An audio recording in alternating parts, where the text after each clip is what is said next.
non sarebbe finita, almeno per noi, poteva finire solo se perdevi.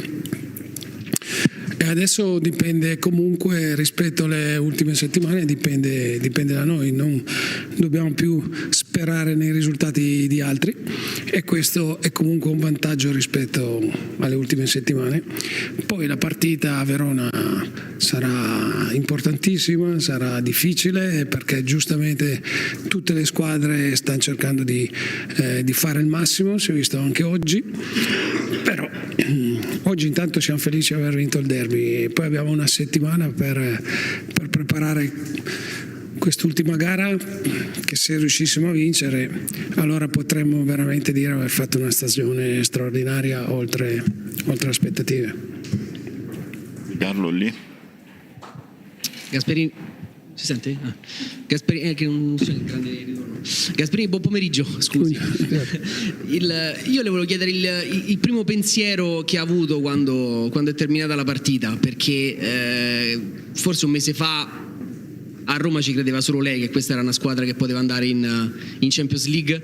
Adesso, per carità, manca Verona, ma l'idea di aver tirato fuori cosa da questi giocatori, e visto che lei parla sempre della squadra, ma quanto ha dato Gasperini a questa Roma? Ma io ci credevo perché ho giocato tanti campionati ormai e anche tutte le altre volte che sono andato in Champions non ci sono mai andato 5 domeniche prima, ho sempre dovuto giocare al massimo alla penultima o se no all'ultima giornata,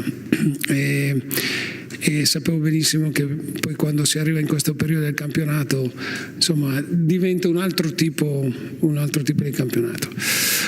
Io credo che ci siamo dati tanto a vicenda, però è stato un bel connubio. Ho sempre ringraziato tanto i giocatori per la loro disponibilità dai primi giorni in ritiro, su questo non ho mai avuto dubbi. Stiamo facendo una stagione straordinaria, ma non solo per i risultati, per quello che siamo riusciti a costruire in uno spogliatoio. Non ho mai avuto problemi, piccole cose di quando si vive insieme, ma veramente pochissime, sempre ragazzi che mi hanno dato grande disponibilità e grande attaccamento a questa squadra, e come me hanno sempre creduto a poter raggiungere il risultato. Adesso ci manca una partita e dobbiamo essere bravi come lo siamo stati nelle 37 prima, e questa è una bella sfida, perché insomma, arrivare a Verona sappiamo quello che è ancora da conquistare.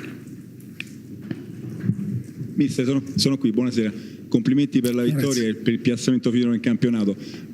Volevo dirle a cuore aperto, raramente ho visto un allenatore così scatenato a fine partita, portare la squadra sotto la curva, certo, venire da solo lei dopo. Ci dica la verità, lei ha 68 anni, lasciando Bergamo, venendo a Roma, lei è venuto qui per vincere qualcosa di importante? Grazie. Assolutamente sì, mi sono dato 3 anni di tempo, perché in queste piazze non puoi stare 10 anni senza ottenere dei risultati. Riuscire ad arrivare in Champions era difficile, perché comunque dovevamo eliminare una delle big, e in più il Como che si è aggiunto, in più tutte le altre squadre, l'Atalanta che l'anno scorso è arrivata terza, il Bologna che è arrivato vicino alla Champions, la Lazio stessa che anche oggi abbiamo visto che ha una rosa molto importante. Io mi ero posto questo come traguardo, e credo che anche quando si parla di valorizzazioni, di squadre sostenibili, le squadre sono sostenibili quando fai dei risultati, e allora alzi tutto il valore dei giocatori più o meno giovani, di quelli che giocano e quelli che non giocano. Quindi l'obiettivo è fare le squadre forti e giocare per obiettivi alti.